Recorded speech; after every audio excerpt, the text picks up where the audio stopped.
Oh, welcome in, everybody. We are live, back in action, attacking your speakers from the field to the bleachers. This is the Power 32 podcast with my main man, Mr. Primetime 313, hailing from Detroit. What's going on, partner? What up, though, man? How you doing? All right, doing good. Well, could be doing a little bit better. You see, you beat me in the fantasy football playoffs. So I was telling my wife last night that you and I faced each other. We're facing each other in the playoffs. It was ironic that it came down to we had players on the same team, and it came down to Pittman and Jonathan Taylor, and I was like sweating like all day Saturday. I'm like all day Sunday. I'm like, okay. I'm checking like every 3 minutes, like seeing updates and this and that and the other. And when I looked at that, and I'd like, man, I won by 5 points. First time in almost a decade in fantasy sports, and here I am going to end up in the championship game, man. It's kind of a, for the average fan, it's, not a big accomplishment, but for people like us that are in fantasy football, man, it's pretty, I'm pretty stoked. Yeah, I made a very bad managerial position. I had Matthew Stafford and Baker Mayfield, my two quarterbacks. I've been riding Matthew Stafford out the whole year, but I'm like on the road. Seattle could be bad weather. Baker against Carolina. Yeah, he's good for 3 touchdowns. Matthew Stafford lights it up, freaking throws for 1 billion yards. It's just unbelievable how this happened, man. So, yep, congrats to you. You move on to the final round of the championship, trying to get that money, baby. That's crazy. Yeah, man. Up against Hingle McCringleberry. That's I think we split. We split this year. Go get him, man. I'm rooting for you. Appreciate it. Absolutely. How's the weather down there, man? Hey, it's good, bro. It's good. The Florida winter is like the New York spring. It's a beautiful thing, man. I'm loving it. Yeah, we're up here. It was like 52 degrees today. That's not bad, actually, yeah, for the winter time. It's balmy. So the bottom will drop out tomorrow, but at least we were able to enjoy today. I love it. Well, let's enjoy this hour of power over here. We have NFL trivia, as we always do. It's going to be a little interesting NFL trivia. It's going to be NFL trivia Week 16. I'm going to test my man's memory over here. Then, of course, we're going to move on to contender and pretender. We're going to name the teams that are pretty much in the playoffs and find out whether or not they have a shot. We got big deal or no deal. We're going to make our picks. Freaky fantasy football draft. So strap in, motherfuckers. We are ready to roll and have a good time. Yes, sir. All right, so let's do this, man. Let's kick this bad boy off as we always do with NFL trivia. Ready to go. It's like I said, it's going to be a little bit different this time, but it's going to be your memory from Week 16. So I got a few questions for you. You ready? Yes, sir. Let's do it. All right. Which team scored the most points in Week 16? Oh man, you're starting off. You're starting off right out of the. Bringing it to you. Right out. Fire! Let's see what you got. I want to say your San Francisco 49ers. Are you sure you want to say that? Yes, be sure, because you're right. You got it.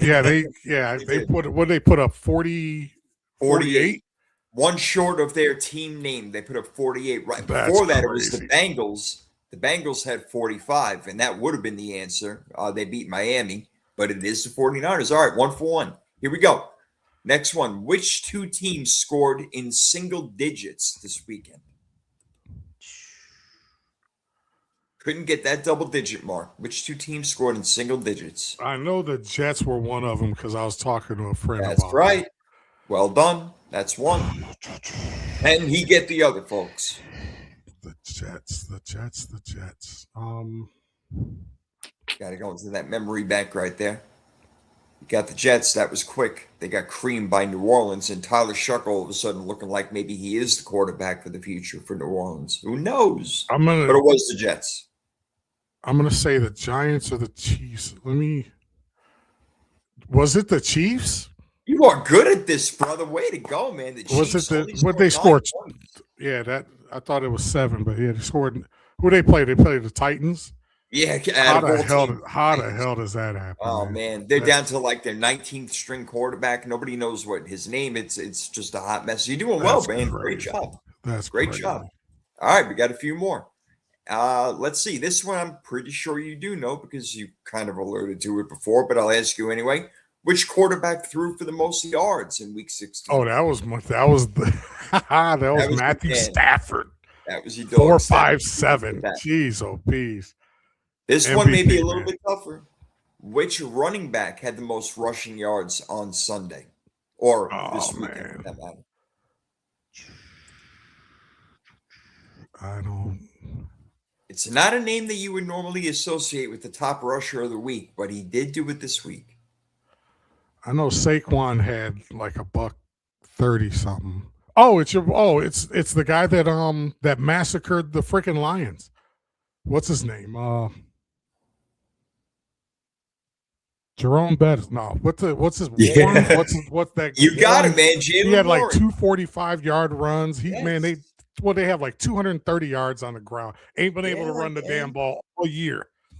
All year, Dude, you got it, man. You bastards. are on a freaking roll right now. Look at this guy go over here. Jalen Um, Warren is right. um, 143 yards on the ground for him alone. But is yeah, that as what is that what he had? A buck 43?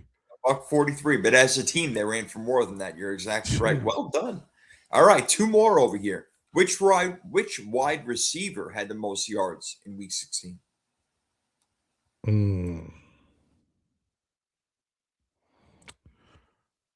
Who could it be? It's a damn good wide receiver, I'll tell you that. Maybe the best in the game. It wasn't in Jigba, but I'm assuming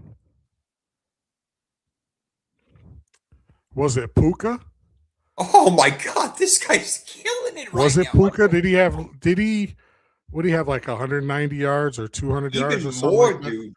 225 yards. I cannot Unreal, believe the man. roll you are on right now. I'm Unreal, not saying dog. you're cheating, but I know you're not a cheater. Unreal. Well done, man. Excellent. All right, I got one more for you, but you freaking wiped this thing Well, a clean lot with of these stats I just kind of went over like within the last couple hours, so a lot of this stuff is Well, kind of still, you're showing you're not an old man after all. You got that memory going. That ginkgo biloba is working for you, man. Well done. Well done. not the ginkgo, not the ginkgo. Yeah, that. Oh, Jesus, that's funny.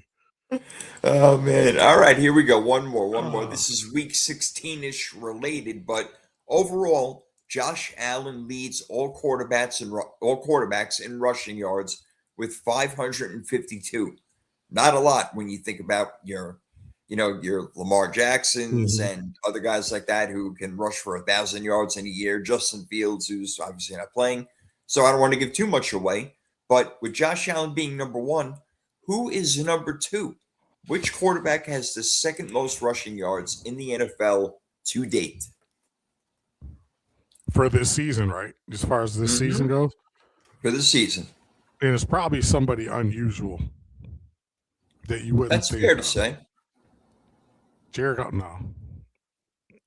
Jared Mm, Goff. He's ran for about -3 yards this year. yeah, I don't.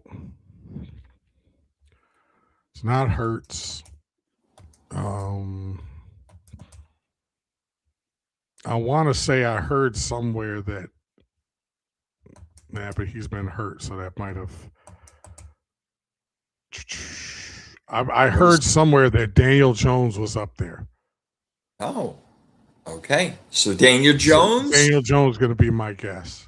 Daniel Jones is your guess. If he still be playing, maybe that'd be true. But believe it or not, Justin Herbert is second overall Oh my quarterback God. rushing. Are I you know. serious? Yeah, believe it or not, 461 yards. It's crazy. I can't believe it. I actually Wow. have like the list in front of me. Herbert is second. Mahomes is third with 422. Jalen Hurts is fourth. Then you have Jackson Dart, your boy. Then Drake May. Then Justin Fields, even with him being out for that amount of time. So those are like your top 7 or 8 right there. But Wow. yeah, Herbert having himself quietly an MVP-ish type of year. I mean, Chargers on MVP a right roll. now, it looks like Matthew Stafford. I don't want to say has it locked up because I think Drake May is going to get a lot of votes, but it probably comes down to those two. Jonathan Taylor, as we know, has tailed off. Um, Josh Allen, there's a little bit talk about him.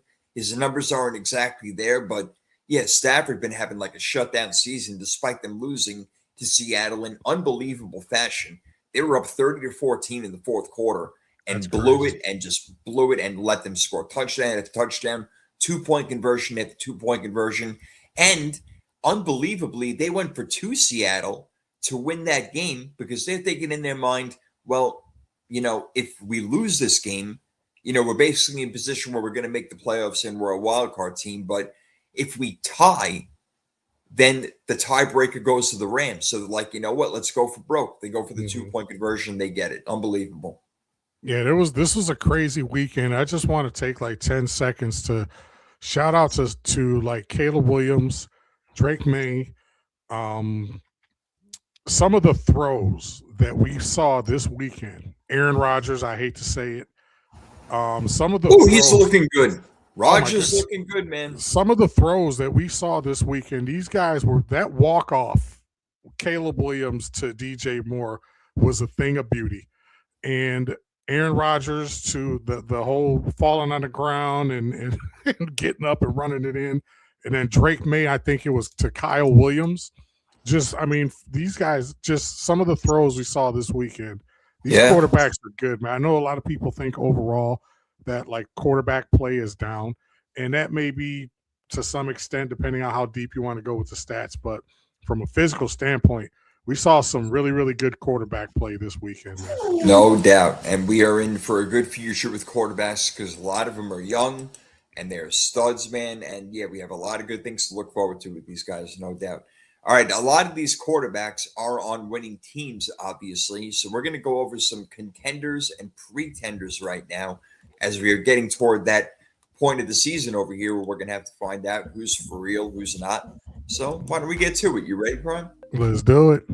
All right, let's see. First up, we have, and I know the answer to this one already, but I'm going to ask you anyway. You picked them to go to the Super Bowl, the Los Angeles Rams, contenders or pretenders? Absolute contenders. Absolute contenders. I mean, I preach the superlatives of the Rams each and every week. I'm a big Stafford fan, as everybody knows. I see them. They're my Super Bowl pick, and I'm going to stick with them until I don't. So, but yeah, that's a fairly easy question. Yeah, starting off easy. Yeah, no doubt. Started off with a simple one. I like it. We see what's up to McNiner. Yep, let's go 49ers. Big win last night. Purdy. I got to tell you this real quick. I had like a 16 parlay, not 16, but 6-leg parlay. Mm-hmm. And Purdy not throwing an interception was one of them, and he throws one at the end of the game. It made me sick. I couldn't believe it. I can't even tell you. That's why I stay away from those parlays, man, because you're always just one mistake away, one bad beat, one, backdoor something to, from going from plus 1,000 to 0. Killed me. Just killed me. Unbelievable. Well, the 49ers we may get to on this list, actually. Why don't we get to them now? Are they contenders or pretenders with their relatively soft schedule? And, they're banged up beyond belief, but they've shown that they can hang and they can win and they can beat the teams they're supposed to. So are they contenders or pretenders for the Super Bowl? I think McNiner, I know you're listening. I'm listening too. I'm a 49er fan. I can't believe I'm saying this, but yes. I think they are a contender. And if we're talking contender for Super Bowl, right? Yeah. Yeah, I'm thinking with that defense, Brock Purdy is he was lights out. And that's the Brock Purdy that you're paying $50 million a year for. And the whole San Francisco, I still think they could maybe shore up a little bit from their wide receiver position, but Juwan Jennings has been stepping in just fine. You still got the beast back there at running back, CMC, the ageless wonder. Hey, he's unbelievable. There's no reason right now that the San Francisco 49ers couldn't be in line to go to the Super Bowl, especially, we look at the NFC, you look at the Rams and the Seahawks, like, oh my God, they got a lock. But a lot of people out there that aren't 49er fans like you and McNiner are actually forgetting that the San Francisco 49ers are still a pretty damn good football team. And the Super Bowl is in Santa Clara this year with the 49ers. Wouldn't that be something? That would be unbelievable. I would absolutely love that. All right. What about the Seattle Seahawks? Are they contenders or pretenders? You know what? And this is a little bit strange. I'm based on past history. I just got a bad feeling about Sam Darnold in the playoffs. And Sam Darnold, if they get to, Minnesota was 14-3 last year, and they bombed out in the first round, a lot like Detroit did. I have to see it. And I know they have a really good defense. They have really good weapons, but their problem is that they can't control the football when it comes down to running it.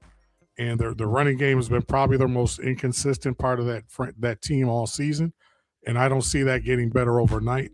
So I'm going to actually go out here and so I'm going to say Seattle are pretenders. Yeah, Seattle's got a really good team around them. They do, but they don't have enough offensively where Sam Darnold can make them rise above where they need to go. So I'm going to go with pretenders also on that one. I do agree with you. How about the Philadelphia Eagles, who have not played their best football? They got a couple of wins in a row over here against some not great competitors. We'll see what they can do against Washington this weekend. I believe they play. Yeah. But what about the Philadelphia Eagles? I'm going to say pretenders. I think all of Philadelphia is probably the most up and down good team that we've seen in this season. And I think eventually that's going to catch up with them in the playoffs. I just think that there's too many other good teams in the NFC right now that are slightly above Philly. I've always praised Philly, said they got the best roster overall in the league, best front office in the league. But I think this year, they're taking a step back in the playoffs. If they make it to the second weekend of the playoffs, I'll be surprised. I would not be surprised at all if they get popped in the first round. Yeah, no doubt. Quick correction, by the way, they do play the Bills in Buffalo this weekend, the Philadelphia Eagles. That should be a very interesting game. Yeah. Buffalo versus Philly this weekend. Oh yeah, in Buffalo. Oh yeah, that's Buffalo. Yeah. That's a juicy game right there. That is. Philadelphia, to me, I feel like they can turn it on at any time, and they have that championship pedigree. Mm-hmm. So I'm going to say if they can get their run game going between Barkley and Jalen Hurts, who has been running the ball lately, I'm going to say the contenders. Absolutely. All right, let's move on to the Green Bay Packers, who are up and down. Jordan Love got a clear concussion protocol right now. We assume that he will, if not this week, then next week. So they should be mostly fully healthy, but no Micah Parsons.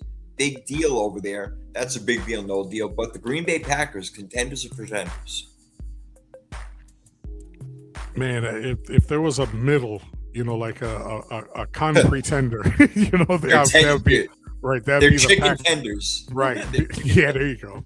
The problem with the Packers is that not only is Jordan Love hurt, but Malik Willis is hurt too. So. Yes. There's a possibility that I'm thinking Jordan Love's going to play one way or the other because Green Bay still got a lot to play for these last couple of weeks. But I would say that they're pretenders simply because, the way that you feel about Jordan Love, he's going to give you one sooner or later. And I think that Bears game took a lot out of the Packers emotionally, and I think that may carry over to these last couple of weeks. So depending on where the Packers end up seed-wise, it's going to matter a lot because you really would like to have somebody come to Lambeau, but I don't think that's going to happen. So I'm going to say that the Packers are pretenders. Okay, I don't think the Packers have what it takes to go all the way with Micah Parsons still in there. Maybe a different story. Mm-hmm. They got a big game. They're hosting the Ravens this weekend. The Ravens obviously need this game, and they need some help from Pittsburgh to lose. But we'll get into that a little bit more when we talk playoff picture. How about the Chicago Bears? And I can't even believe I'm saying it. Contenders or pretenders? You know what? I'm going to say this, and I'm going to say the Chicago Bears are contenders. Okay. That offense right now is rolling. Their defense is actually playing. They're actually the only team. They got like a plus 21 turnover ratio. So huge. they're doing very well when it comes to, and I think they've only turned the ball over like 10 times this season. So they're taking care of the football. They're taking it away. They're playing extremely well on third downs. Caleb Williams, we said at the beginning of the season, if he can play 80% of what he's capable of playing, the Chicago Bears are going to be dangerous. And here we are. Ben Johnson's getting the most out of him. The roster believes in him. Their offensive line is playing well. And I I mean, you could make a case right now that they're the second best team in the NFC. Hey, I'll tell you, if Chicago goes into San Francisco and beats them this weekend, then I will say they're contenders, no doubt about it. Right now, I'm leaning still more the pretender side because I just don't think they have enough firepower when it really comes down to it. Their defense is good. Like you said, they are taking the ball away. They're not giving the ball away. So they're playing sound football. They're very well coached. But I just don't know if they have enough firepower on offense to hang with teams like the Rams or maybe even the 49ers, or if the Eagles are on their game. So it'll be tough. We'll see. I mean, there are other teams out there, but Chicago definitely exceeding expectations so far.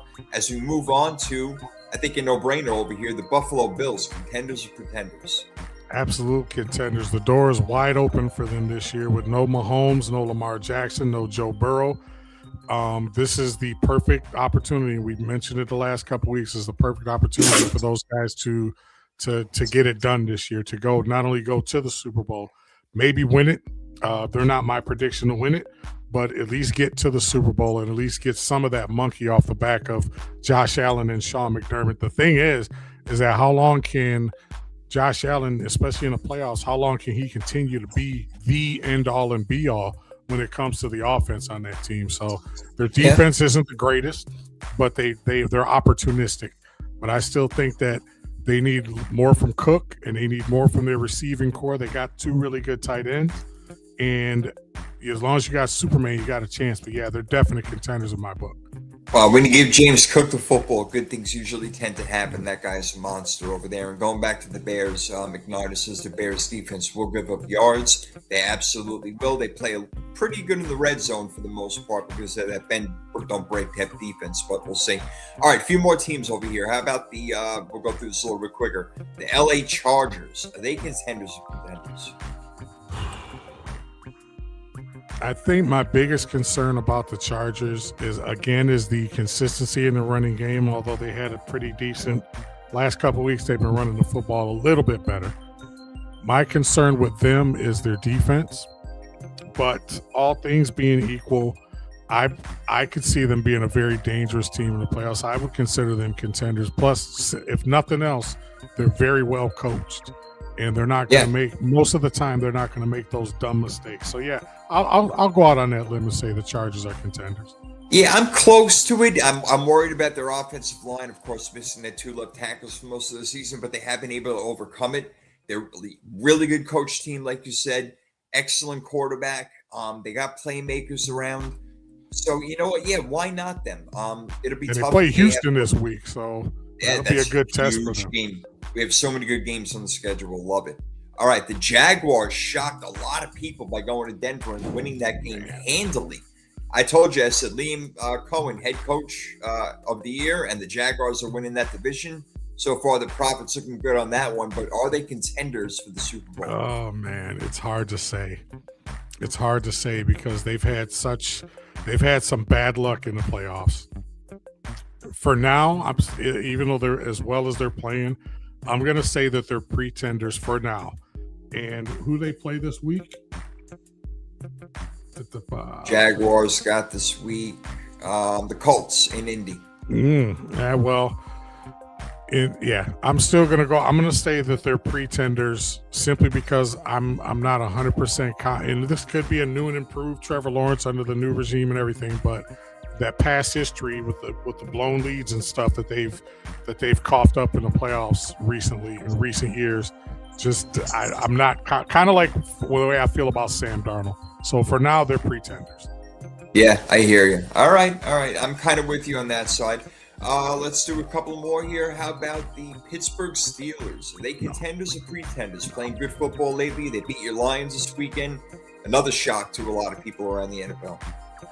Yeah, that was a gut punch. That basically, Aaron Rodgers, one way or another, finds a way to come back and bite Detroit in the ass. Yeah, really. Basically, for all intents and purposes, unless miracle happens down the stretch, eliminated the Lions from the playoffs. I still don't think they have enough. You talk about a team with a lack of firepower. That 230 yards on the ground, that was all smoke and mirrors. That was primarily due to a bad Lions defense. They're not going to have enough firepower when it comes to the playoffs. Their defense will be solid because it always is, even though they haven't been a typical Pittsburgh defense this season. And I'm just not 100% sold that they can even get past the first week of the playoffs. So definite pretenders in my book. Pretenders. All right. This next team has won 7 games in a row. They have probably the best defense in football. Their offense is pretty good. Is it good enough to get them over the hump? That would be the Houston Texans. Well, I think they're giving up like 16 and a half points a game, some unreal number Crazy. like that. Crazy. My concern to kind of what you alluded to there is their offense. They're up and down. 1 week they can score 30. The next week they're struggling to score 20. I think that defense makes them contenders. So long story short, I'd put them on a list of contenders simply because that defense is just that damn good. Yeah.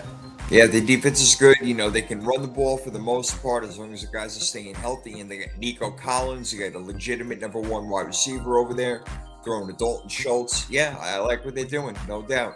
All right, one more. That would be the New England Patriots. They have been rocking and rolling. They had a big victory over Baltimore this weekend. Are they contenders or pretenders for the Super Bowl? I think they're contenders, and I think this kind of the same thing reasoning that I gave for the Chargers is that they're so well coached. Drake May is having an MVP caliber season. He's throwing the ball to you and me. Stephon Diggs, to his credit, has come out of the woodwork the last couple of weeks and has had a couple good games here and there.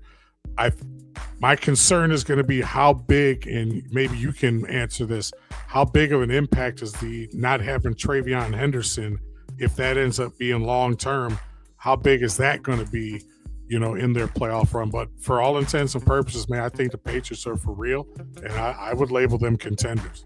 Yeah, I think they're a really good team, but I have a problem seeing them getting past the best teams in the AFC all the way. If they have the number 1 spot, if they are the top seed in the AFC, yeah, definitely see more of a legit chance. Right now, the Broncos have that by percentage points. Mm-hmm. Things can change before the end of the season, but I think that maybe if any team needs home field advantage, it probably would be New England, because I think they're going to need the crowd more than anything else to help them out when they're on defense, with the cadence, so far and so forth. But definitely a good team playing really good football this year. All right. We got more to get to over here. We got more NFL action. Glad you hanging with us. We appreciate it. I know you guys are going to catch us on the podcast a little bit later, so comments are more than welcome now and then. Let's keep it going over here, Prom. We got a next segment to go to, and that would be Big Deal or No Deal. Yeah, Big Deal or No Deal, sponsored by the Power 32 podcast. This is the segment of the show where I present several scenarios to the prophet and to the chat, and he tells us whether, it's a big deal or no deal. We're going to start right off with 2 teams that missed the playoffs, and it seems that they're going in different directions from a coaching standpoint. We have the Baltimore Ravens, who missed the playoffs, and some people are screaming for Harbaugh to step aside. And then you have the Detroit Lions, who missed the playoffs for the first time in a few years. And they're not necessarily blaming Dan Campbell, but they're laying the blame, as I do, at the feet of their general manager, Brad Holmes. So my question to you is, with both of these teams, is it more of a big deal that the Ravens missed the playoffs, or is it more of a big deal that the Lions missed the playoffs? And what's next for both of these teams as we go into next season, since these guys are going to be at home, sitting on their couch, watching on their big screens? I think it's more of a big deal for the Ravens because change is more likely to come there. John Harbaugh being fired or them parting ways mutually seems like it's more on the table. And this is a year, again, where a lot of people pick them to go to the Super Bowl. Yes, some people pick the Lions. That is true, no doubt about it. But people are really on Baltimore. I picked them at the beginning of the season. Yeah, you and me are high on Baltimore. Right now, they would have to win out and have Pittsburgh lose out, and they play the final game of the season. So I think it's more of a big deal for the Baltimore Ravens due to the expectations, the coaching, who may or may not be there after the season is done. Derrick Henry probably done in Baltimore. They're going to have to revamp because they have not been playing good football. They've been letting up a lot of points, and defense used to be the staple of that organization, and it just isn't anymore. Wow, that's yeah. And I kind of, like I say, my thing with the Lions is that they've had plenty of opportunities. Brad Holmes has over the last, since the offseason to kind of improve that team. And he basically said, we're good. And now here you are, week 16 in the regular season, and you're kind of, for all intents and purposes, eliminated from the playoffs. So we'll Yeah. see. So this one is about your team. San Francisco is still basically in play for the number one seed in the NFC. Is it a big deal or no deal that San Francisco gets the number one seed, or are they the type of team that's built to go on the road and it really doesn't matter whether they're on the road or at home? They can still make a run in the playoffs. That's a great question. Now, who wouldn't want the number one seed and have a week off, obviously, and get healthy? I mean, sure, absolutely. But to answer your question, I don't want to say it doesn't matter, but yes, they are the type of team that can go on the road and put up 48 points like they did last night, albeit against the Colts. I understand that, but they have been, I don't know who's been watching or not, but they've been putting up over 30 points consistently, since Brock Purdy has come back. So they have been an offensive machine, guys that you don't know, except for Christian McCaffrey and George Kittle, who hopefully isn't that hurt. He got an injury last night. We'll see what happens with them. But the 49ers, they can play anybody anywhere. They have that rugged style of football. They're well coached. So even if they do have to go on the road, which is more than likely to happen, again, they would have to win out, beat Chicago and Seattle, which can certainly happen. There's no doubt about it. But Absolutely. even if they don't, I can see them going on the road and beating, whether it's Tampa or Carolina or even Philadelphia. Yeah, they could do that.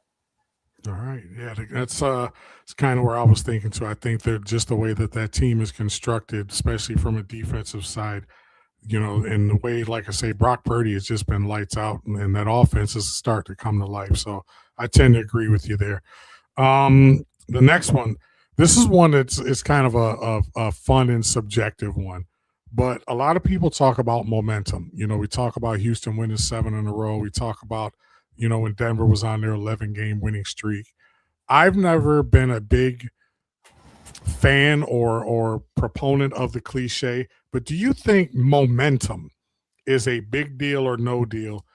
And is it more so in football, or would that be more so in basketball? Because to me, momentum doesn't carry over from week to week to week. And a lot of people seem to think it does, but I just wanted to get your opinion. What do you think about momentum? Is it a big deal or no deal?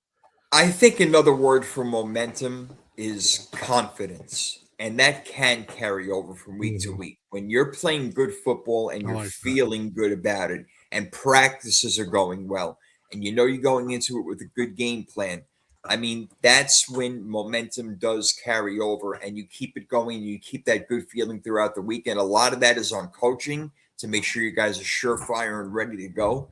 So, yes, I do believe in that. Now, it is certainly more true in basketball because they play every other day. So I totally get that. But I do believe that exists in the NFL for that reason alone, because confidence is really another word for momentum. And if you have that, you're playing better, you're feeling better, and the team ultimately will win. And the reason why I'm smirking is because in all of the years that you hear people talk about momentum, I have never heard anybody describe it like that. Well, I've what never do you heard think? anybody. I've never. I mean, I 100,000% agree with you, because you're right. Momentum, not necessarily, but the confidence. Like, yeah, you know what we're doing. We can beat anybody, anywhere, anytime. That's why I'm over here smiling. I'm like, yep, that's like $1 million answer right there. So, yeah, good.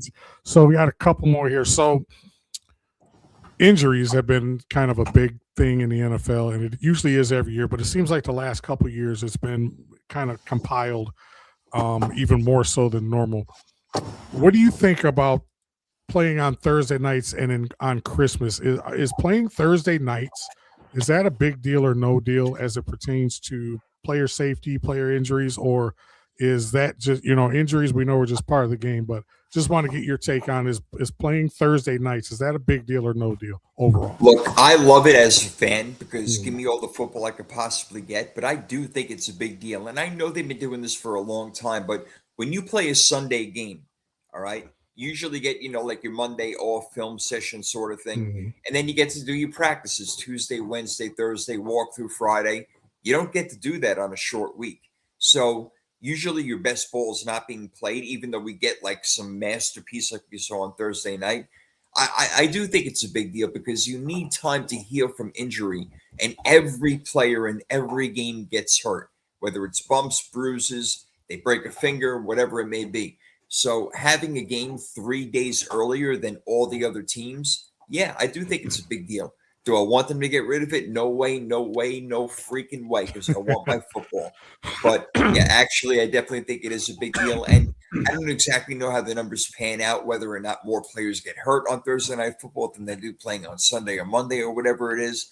But it does kind of seem like that. And it does take away. And sometimes you see your better players go down. So not a fan of it from an NFL football personnel perspective. But Hmm. again, give me all the football I could possibly get. And I agree with you up to a certain point. I think it takes away from the quality of the games, especially when you look at, because historically Thursday night football has not produced some of the greatest, most memorable games. Every now and then, you'll have a gem here or there, but that would be my only reasoning behind not having a Thursday game, because I'm like give me all the football, because you got hell, you got Tuesday night college football with the MAC. You skip Wednesday, then you got Thursday the NFL, Friday college, Saturday college, Sunday and Monday NFL, and they even play now and then they'll play a college game on a Sunday. Some of the smaller schools. So give me all the football you can, especially because it's only here for 6-7 months out of the year. So Yeah, really. the more we can watch it, the better. Yeah, and Um, another thing, coaches need time to prepare, yeah. like the preparation time, and then not just the preparation that the coaches put in by watching the film and getting the game plan together, but then implementing it on the practice field. So you just don't have that amount of time to do it. And that's why you see the Atlanta Falcons beat Tampa Bay a couple of weeks ago on Thursday Mhm. night. That's why you get fluky things. That's great. That's 100% true. Couple. I got What's your biggest deal game of the week, and what's your no deal game of the week as we look ahead to week 17? I know we'll get into the picks later on, but just give me a gauge of one game you're looking the most forward to, and one game that you're just like, yeah, I'll use that as background noise while I'm washing dishes. I think I'm looking forward to, other than my team, the 49ers and the Bears, which is the That's going to obvious be a answer. great They're game. both 11-4, of course. But I would go Eagles Bills. That is really interesting. That is a possible Super Bowl preview. We Mhm. talked about it. They're contenders, for the most part. I know you're not as high in them, and I totally understand why. But they do have that championship type pedigree. So I'm thinking that Eagles Bills going to be a really interesting game. There are some other good ones, I'm out there, like I mentioned, my 49ers and the Bears is definitely a good game. Maybe you like Jaguars Colts, but no, I think I have to go with that one. And the other one I would possibly say Texans Chargers. That should be a Mhm. defensive battle. And I don't know what the over under is. It's probably around 40. I would take the under in that one all day long. That's going to be a defensive game. It's going to be a sneaky important game What's that? is the Seattle and Carolina. Yeah, there's a lot of, There, what? That game has a lot of. Carolina still has Yeah, something to play for. They don't have anything wrapped up just yet. that's And if right. they can go, and that's a home game for Carolina, so but they still have something to play. I think that's going to be a sneaky good game. That'll either be a close game for Carolina, or just a big time blowout for the Seahawks. But I'm kind of looking forward. I'll keep that one kind of not in the back of your mind, but like the middle third of the brain, just to kind of Yeah. keep it. So, And as far as a game that I'm not looking forward to seeing, no offense to you New York Giants who are 2-13, but they're playing Jesus. the Raiders who are 2-13. You combine Hey. that record. The combined record for the Giants and Raiders is 4-26. What? Mm, Who the hell mm. wants to watch that? So you know what? Please, I'll take a pass on that. Even though I am excited about seeing Jackson Dart, his play is not translating into wins. Now, is that all on They, him? no. Absolutely not. But they're not winning ball games, and they're going to have to sort of try to figure that crap out. And who's going to be their next head coach? I'm hearing they try to steal away Marcus Freeman from Notre Dame. that's not going to happen because No, I agree. I don't. He's got it too good there. Why? There's no reason why he would come to a dumpster fire like the Giants. The Giants You're have right. too many. The Giants are 3-4 years away from even being mediocre. Unless Jackson Dart just Let me goes ask on you this this. huge trajectory. Would you take Mike McCarthy? I would, just because he's a veteran coach with championship background. Yeah.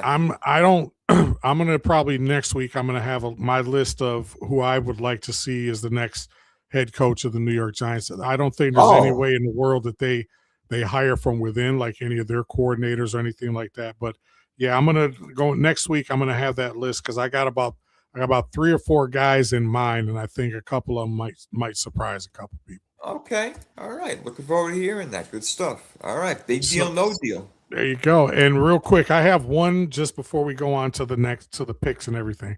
Yeah, let's do it. Derrick Henry, you and I love Derrick Oh, Henry. absolutely. And this is his 9th season in the NFL. Do you Yeah. realize that during his ninth season, he crossed over the 12,000 yard mark? Do you realize that he did that in 4 years of high school? Derrick Henry had Really? 12,000 yards.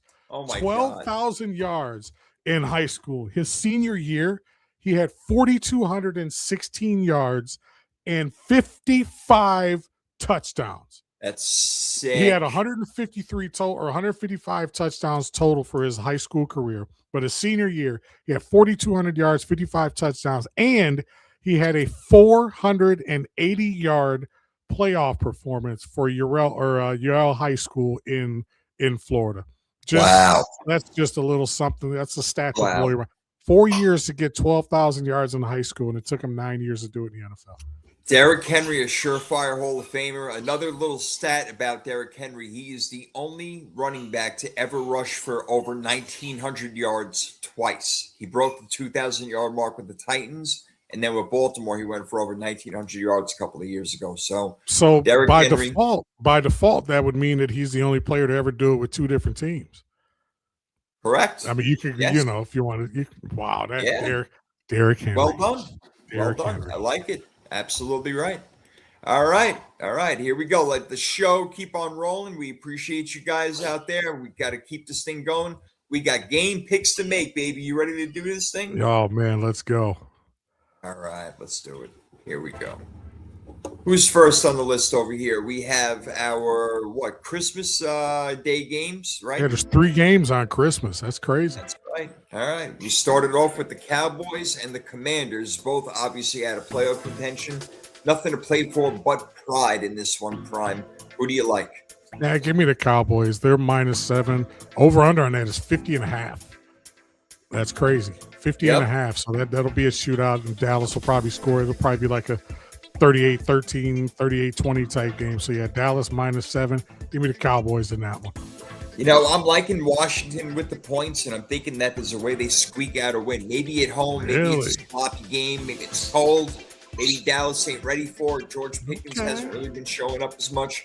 Yeah, I'm going to kind of take the upset on this one with the 4-11 Commanders. So, yep, give me Washington in this game over here. All right, we move on. I'm sorry, what'd you say? Oh no, I was just laughing at myself. You picked the Commanders. That's Yeah. Hey, Dallas has been playing good football. I think they checked out, honestly. I do too. they're I gone. think when they lost last week and they realized they were like mathematically eliminated, I think That's it. it was a That's wrap. it. So maybe we'll be seeing some backup players on Dallas trying to get ready for next year. I don't know. That could be a thing. All right, your Lions, who just unfortunately have fallen apart over here. It would take them a miracle to get to the playoffs. They're 8-7, playing the 7-8 Vikings, who are playing better football lately. So you got your NFC North divisional matchup there. What do you do? Well, the Lions -7. Vikings are at home. They're a home dog. Over under 43.5 on that one. You know what? I think the Lions will win this game simply because Dan Campbell's not going to let this team hang their heads and woe is me and all that other stuff. They're just not made up like that. And I still think in their minds, maybe achieving a 10-win season is still a milestone for them. And who knows, they still have a outside chance. If Green Bay loses out, they still have an outside chance to get into the playoffs. So in theory, they still have something to play for. So give me the Lions in that one. Yeah, they got to play better ball, man, especially on defense. Things haven't been working out for them, but I do like them in this game. I'm going to take Detroit. I'm with you on that one to beat the Vikings, although I do think it'll be a close game. But Max Brosmer is the quarterback of the Vikings, so yes, that might be a problem for Minnesota scoring some points. I don't think Justin Jefferson is going to have a big fantasy day. Sorry for you guys in your fantasy championships. Not going to work out well for you. All right, to close out the Christmas Day games, Thursday Night Football, we have what we thought was going to be a great game on the schedule, but it's not anymore because the last I checked, the Broncos are favored by 13 points over the Kansas City Chiefs. When the hell was the last time that happened? When David Craig was the quarterback? You got to be kidding me, man. Wow. So you know what? I'm loving Denver over here. The Chiefs, I don't know what they're doing. They're done. They've checked out. I mean, they're on their 15th string quarterback. So give me Denver, and I'm going to lock it in. Yeah, I'm going to lock that one too. And surprisingly, the over-under is 36.5 on that one. So they're probably not expecting big things from the Chiefs. The site I'm looking at is Denver 12.5, and they're minus 1,200. That's very interesting. So they're basically saying the Chiefs have absolutely no chance to win this game. So yeah, give me the Broncos. Plus the Broncos want to get back on the winning track and get a little bit more momentum. There we go with momentum again. Confidence as they, as we head down the stretch and get into the playoffs. So I'm going to lock that Denver one as well. All right. Also locking Denver so far on the same page over there, except that Washington-Dallas game. Let's go to another great one. This could be the game of the week. Texans 10-5, won 7 in a row against the LA Chargers, who are winning on the road, winning at home. Justin Herbert playing really great football, coached well. This should be an excellent game. The question is, which defense is going to make more plays? Because I think it may come down to turnovers in this one, because we're not going to see a tremendous output of offense, no doubt about it. So to me, Prime, we're looking at a field position game and a turnover game. Which defense will get the job done? Or do you see one of the offenses coming alive in this game? What do you got? I think I got a little bit of confidence in the Chargers, the way that they've been playing the offense in the last few weeks. My biggest concern is, like you mentioned earlier when we were talking about the Chargers, is the fact that their offensive line is so decimated. And, you got Danielle Hunter and Will Anderson and those guys just chomping at the bit. Yeah, Stingley, Petrie. Smelling blood. The over-under is 39.5, and the Chargers are actually favored by 1.5 in that game. So I think the only reason that is because they're at home. I think if the Texans were at home, that would easily be flipped. But I'm going to go out on a limb here. I know that the Texans are on a roll, but I think the Chargers get it done. And like I say, it's a very low over-under. It's 39.5, but yeah, I can see a 27-23 type game, 27-17 type game. So give me the Chargers in that one. Yeah, usually when the under is really that low, it's a coin flip. It's very interesting. So yeah, I'm going to go with the Chargers also. I like them in that game.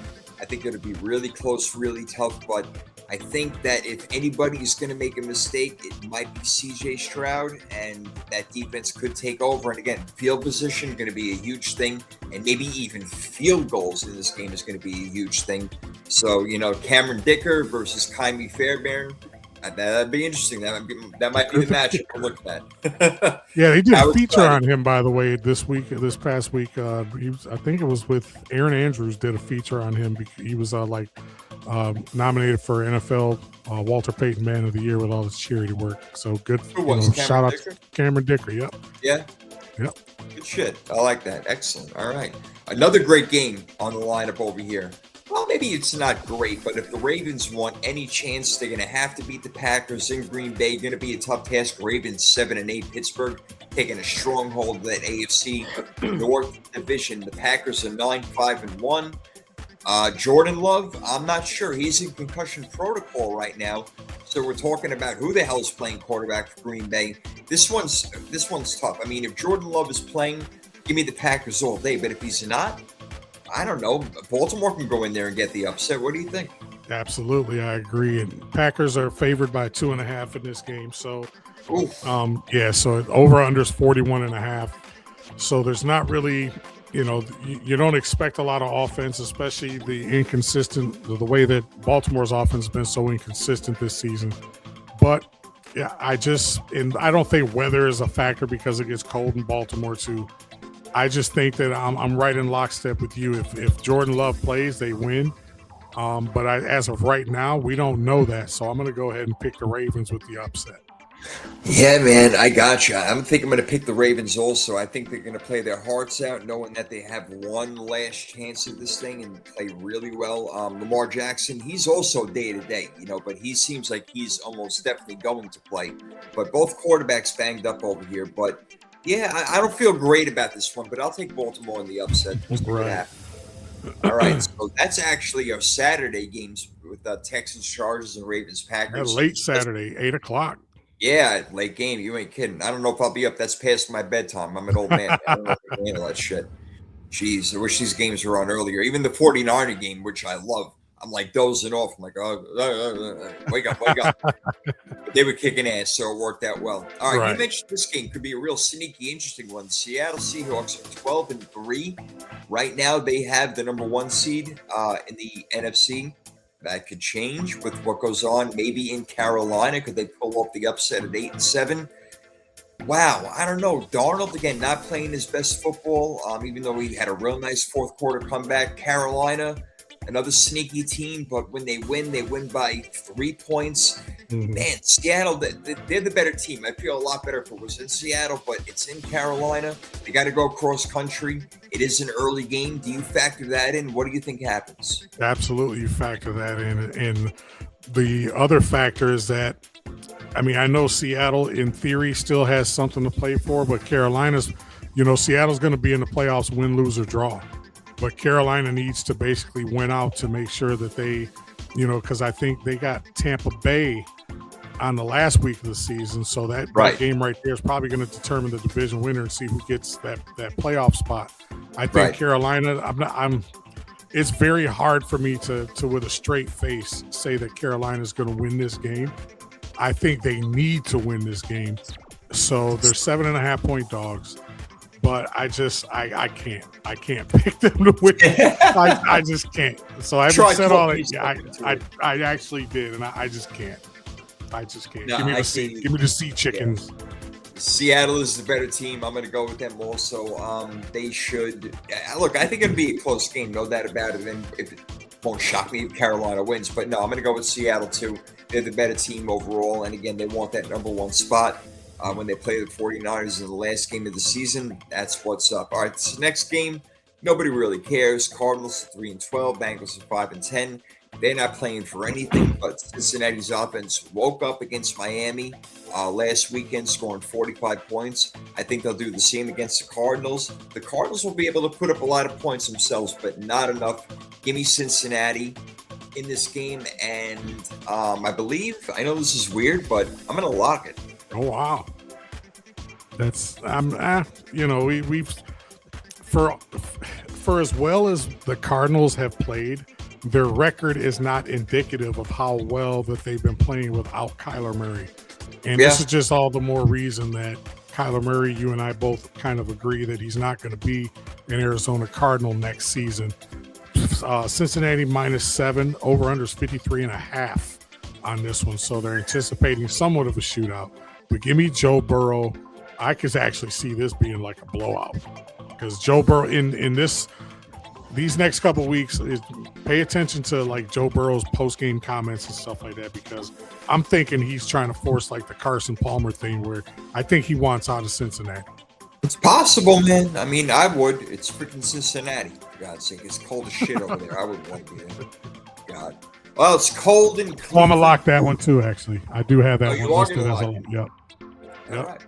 All right. We both got our 2 locks in. We got one more to go. I don't know if it's coming in this game, but the Steelers have been playing really good football. Aaron Rodgers playing really good football. They have a really good red zone offense at 9-6, looking to lock up the division, which they can do with a win this weekend at Cleveland, who is 3-12, and Myles Garrett wants to break that sack record. I think he actually does at least tie it. Aaron Rodgers could be a pretty easy target at times. I think Myles Garrett breaks a sack record, and I think that the Cleveland Browns will not put off the upset. No freaking way. Steelers. I'm going Pittsburgh all the way over here. The Shador Sanders, I got to see more. I know he's playing pretty good, but overall, Pittsburgh needs it. Mike Tomlin is not going to let them lose his trap game over here. Give me Pittsburgh. Yeah, they're -3. Take just a 3-second guess as to what the over/under is on that one. Oh, I would say 38.5. 33.5. No, that's insane. 33.5. I don't think I've seen one that low. I know there was one a couple weeks ago. It was like 34 or somewhere. Yeah, but 33.5 is this one. This is crazy. Let me ask you a quick question. The one you see is like when Army plays the Navy and the over/under is like 7.5. Right. That's funny. Hey, so Michael Strahan, you know the whole incident with him and Brett Favre, where everybody thought Brett Favre laid down. What do you mean Michael thought? Strahan, he did. Come on, Michael. Everybody thought. Thought. Exactly what happened. Come get me. They had no business trying to throw the ball. He slipped. He slipped on the turf. There was the turf right. monster reached up and. He slipped on Michael Strahan's paycheck, is what he did. He said, "Let me sack you." God, that's hilarious. So a lot of people thought that Brett Favre laid down for Michael Strahan to break the sack record. Do you think there's a little bit of symmetry there that Aaron Rodgers, former Green Bay Packer, does the same thing for Myles Garrett? No, Aaron Rodgers, one of the most competitive passes in the world. Honestly, if you see Myles Garrett coming, and you know that there's no way you're going to escape, you might want to just plop down and lay down instead. But yeah, I agree. I do agree with you. I think Myles Garrett gets it this week. He's already at 22. He needs 1 sack. He's a half to tie and 1 to break. So I'd go over under 1.5. I'd go over on that. I think he gets a couple sacks this week. Yeah, I think he's just fine, man. You know he's going to be trying for it. No doubt about it. Love it. All right, so that'll be an interesting game. Little defense over there. Could be Brett Favre slipped. Brett Favre slipped.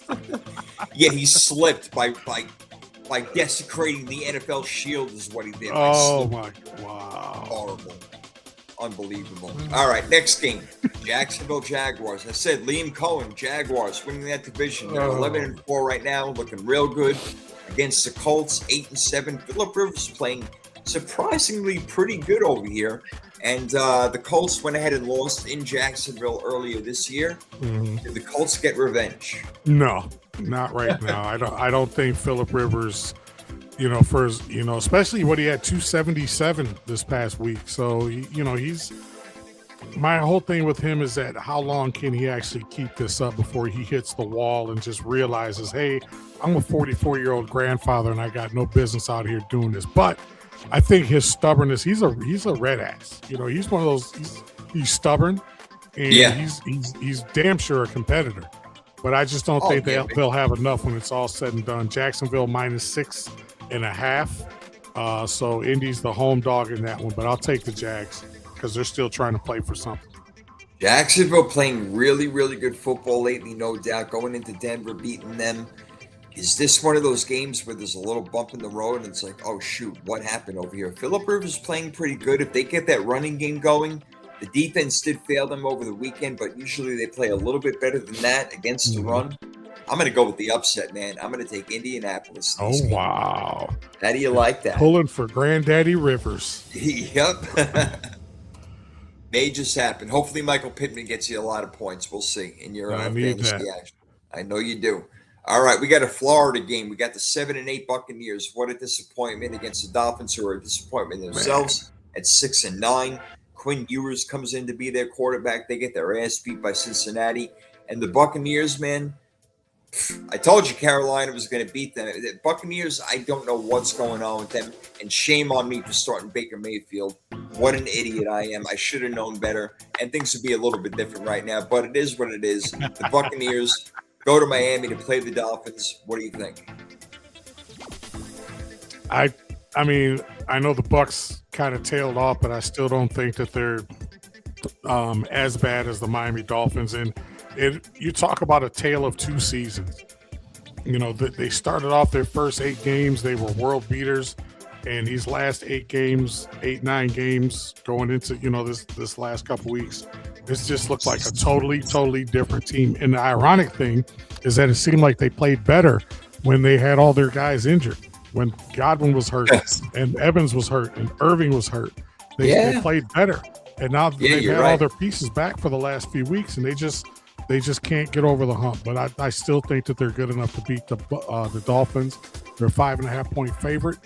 And the over-under on that one's 45.5. Give me the Tampa Bay Buccaneers. I like Tampa Bay as well in that game. You said it all right there. We're going on to our next game. The Patriots at 12-3, playing the Jets at 3-12. Opposite records. The Jets are a mess. They got Brady Cook as their quarterback now. Nobody knows who he is. I'll make this one easy. New England, the way better team. My final lock. New England beats the Jets easily. No problem. Locking it. Yeah, I won't spend a lot of time on this. They are 12.5-point favorites, over under 42.5. Give me Mike Vrabel and company. Drake May finished probably top 3 MVP, and I think they're still trying to play for a potential number 1 seed as well. So we'll see. But 12.5 points is a lot. I probably wouldn't take the points in this game, but straight up, give me the Patriots. Yeah, I would take them. Freaking no doubt about it. I would take it. New England's going to pounce the New England Jets. The New York Jets. Excuse me. All right, we got the Saints and Titans up next. Saints. Let's be Saints. Well, it has been pure hell for them this year. So. Oh my gosh! Wow. Yeah, just like the Titans too. Saints 5-10. Titans 3-12. Tennessee maybe feeling themselves a little bit, but the Saints are playing better football. Got to go outdoors, maybe a little bit different for them. This game is a tough one to call over here, but I think the home field, Titans playing a little bit better football lately. Maybe they get their stuff together and pull out a win over here. It wouldn't be shocking either way, but I will take Tennessee in this game. Oh, wow. You know what? The Saints are actually a 3-point favorite in this game. Yeah, I believe over under 38.5. You know what? Let's roll. I'm going to go with the Saints. Okay. Just for the hell of it. I'm feeling lucky. Feeling lucky, baby. Feeling lucky. There you go. All right. No Alvin Kamara sighting in a long time, but they're getting. Oh my God! I almost forgot he still played for them. I know, man. He's been sitting on my bench for fucking 10 weeks. It's been unbelievable. Jesus. Gosh. All right. Next, we got two 2-13 teams. I mentioned it as the worst game of the weekend. The Giants and the Raiders. One coach already fired. Pete Carroll likely to be out of there. Going to be brand new teams next year. We'll see what's going to happen. Who's going to get the number 1 seed? If it is the Raiders, hello, Fernando Mendoza. He is your guy. Know that about it. Maybe a fresh start for the Raiders. But in this game, the Giants go to Las Vegas to play the Raiders. Neither team playing well, Prime. I mean, this is a coin flip to me. It's a game that if you have this on like a parlay ticket or your straight up tickets or whatever, you almost don't want to pick this one because this game could end up in like a 6-6 tie. It's just how bad it is. I'm going to go with the Giants simply because I haven't really rolled with them too much all season, but this is bad. This is about as bad as a game as you're going to see. And like you say, Pete Carroll's probably he's probably coaching his last couple of games, so he's going to pop some more double mint. Chew some more gum, put on some more spray tan. But at the end of the day, I think Jackson Dart and company gets it done. All right, I'm going to go the other way. I'm going to go Raiders in this one at home. Let's see if the crowd gets behind the Raiders on this one. But they're not playing good football, but they are trying. I don't know what that is. Gentry's actually played well the last couple weeks. Yeah. You still got Max Crosby who could wreak a little havoc over there. So I'll go the other way. I'll go Raiders on that one. All right, we move on to the game that I'm looking forward to maybe most this whole weekend besides my 49ers, and that would be the Eagles and Bills, man. Big-time game for both teams. They're both going to the playoffs. It's a matter of seeding right now. The Eagles are going to win their division. First time that's happened in, 20 years in the NFC East? Unbelievable. And the Bills not winning their division for the first time in 6 or 7 years. It's going to New England right now. If something turns the other way, we'll see. I don't know. But the Bills and Eagles, man, looks like a really good game. I think that if Hurts and Saquon are running the ball, that's going to hurt the Bills' defense. The Bills do not have good defense to begin with. The Eagles do, but on times they don't show up. So Josh Allen being Superman, it's going to be him and James Cook, just like it's going to be Jalen Hurts and Saquon Barkley. So which running back quarterback combination do you think gets the best of the other defense? I got to go with my guy, man. I got to go with Josh Allen and James Cook. Yeah, I think I don't know the mentality of the Eagles going into this game. You always want to win, but I know that they're saying, well, if, they can afford to lose this game, and they're still going to win the division. They'll still, get a home playoff game. So I think Buffalo deep down still thinks that they have a shot to win the division and an outside shot to get maybe a 2 seed in the playoffs. So the game's only a 1.5 point spread in favor of the Bills. Over under is 43.5. I'm going to take my Superman, my starting fantasy quarterback, who's got me all this, got me where I am right now. I'm going to go with Josh Allen and the Bills. All right. Yeah, this is a good one, man. I'm looking forward to it. I think that defense is going to play a big part in this game. I think that turnovers play a big part in this game. And for some reason, I feel like Philadelphia has the more well-rounded team. They will be able to score. I think they'll be able to control the clock. I think that Philadelphia gets a win on the road over here. I know that's not a popular answer right now, but I like Philadelphia in this game.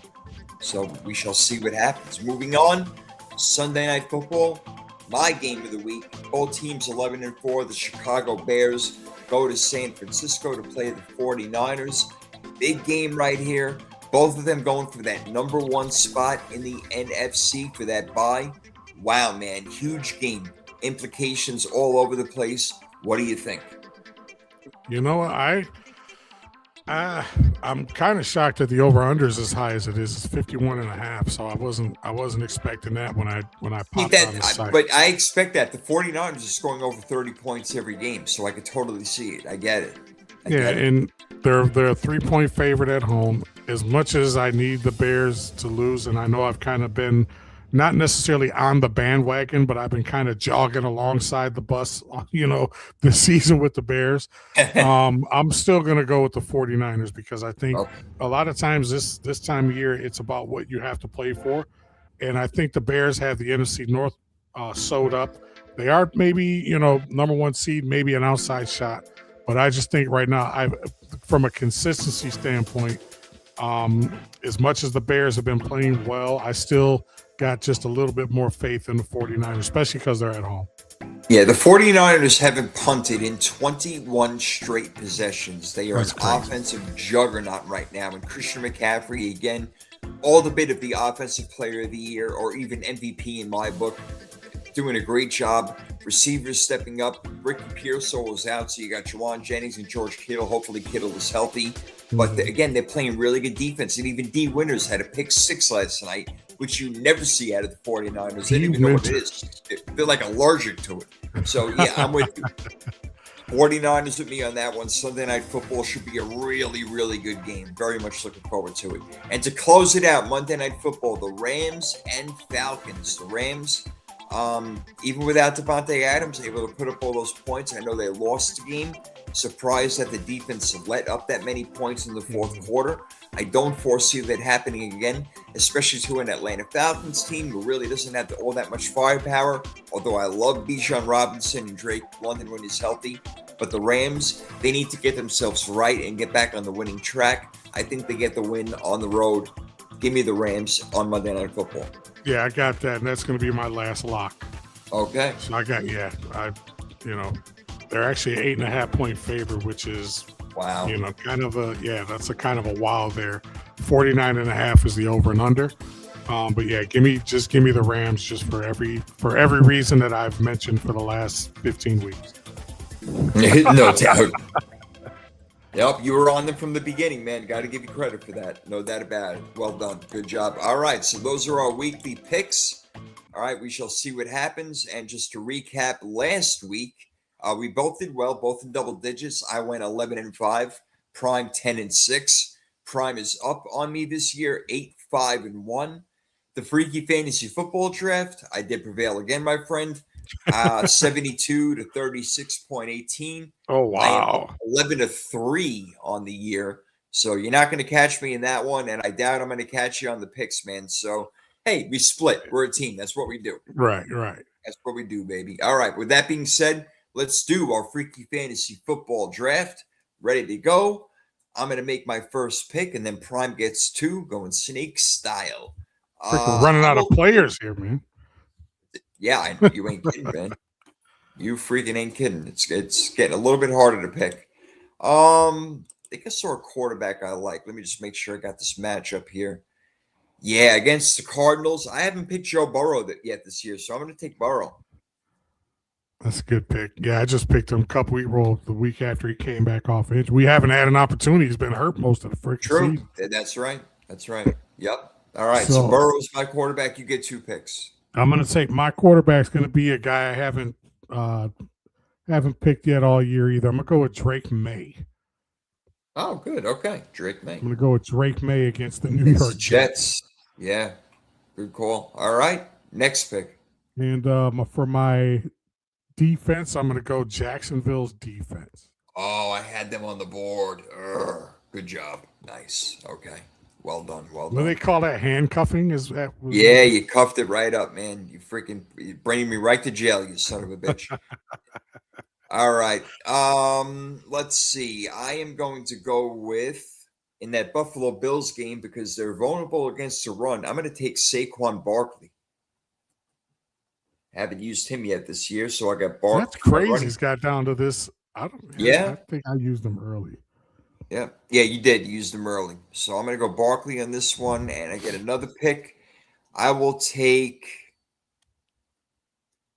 Ooh. This is a tough Steve-O Supremo chimes in. What up, though, Steve? How you doing? Steve-O, what's going on, man? It's good to have you in here as always, brother. All right, I'm looking at my wide receiver action over here, and I think that I'm going to go with. Oh, I don't want to take up too much time over here.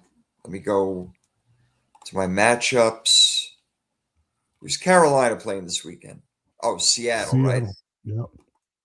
Oh, you were going to go Tet? I was thinking about it, but now I think I'm going to go with Mike Evans. Oh, wow. Yeah, I think that he can be in for a big game this weekend. You know, they're a little bit more full power. They need this game. The Buccaneers against the Dolphins, who do not have a good defense. So I'll take Mike Evans for my wide receiver. I got tight end and defense left. I'll get that on the way back. So far, you got your quarterback, Drake May, and defense, Jacksonville Jaguars. Where are you going next?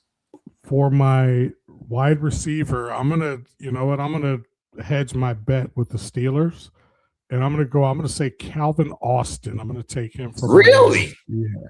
Okay, that's a sneaky one. Yeah, no DK Metcalf. He's suspended for a couple of games. Yeah, that's exactly why I did that. And for my tight end, I'm going to go for the Baltimore Ravens, but it's not going to be Mark Andrews. It's going to be Isaiah Likely. I knew you were likely to do that. Okay, very good. You got one more pick coming back around. All right, I got to go with my defense and my tight end. For my defense, man, I wanted the Jaguars. I'm not going to lie to you. I really did. Oh, that's a good one right there. Let's see. Against that Texans offense, I'll take the Chargers defense. That's a good pick. I'll take the Chargers defense, and I will also take Jacksonville's Brenton Strange for tight end.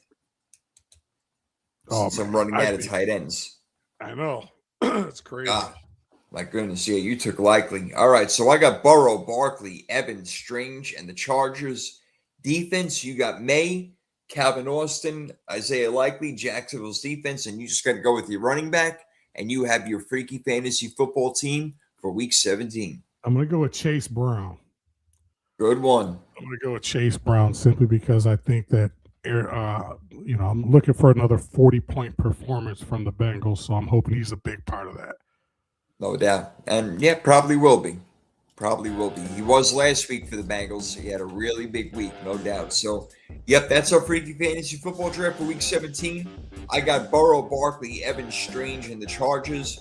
Prime's got May, Chase Brown, Calvin Austin, Isaiah Likely, and the Jacksonville Jaguars defense. We shall see who will prevail as we get there. Dude, only a couple of regular seasons left. Then we get to the playoffs. We're going to make a whole new tournament for that. We're going to do bracket seeding. We're going to see who does the best, man. But I do want to wish you good luck. Go get him. Freaking win that fantasy freaking football trophy and that money, man. I want you to have it. I appreciate it, man. I appreciate it. I can't, I didn't think it would mean that much, but it's like, since it's been so long and then to get this far and then to, have to kind of go through my homeboy to do it, but yeah, here we are. So yeah, Rebels till dawn. Rebels till dawn, making his appearance, man. Yes, sir. Fucking love it.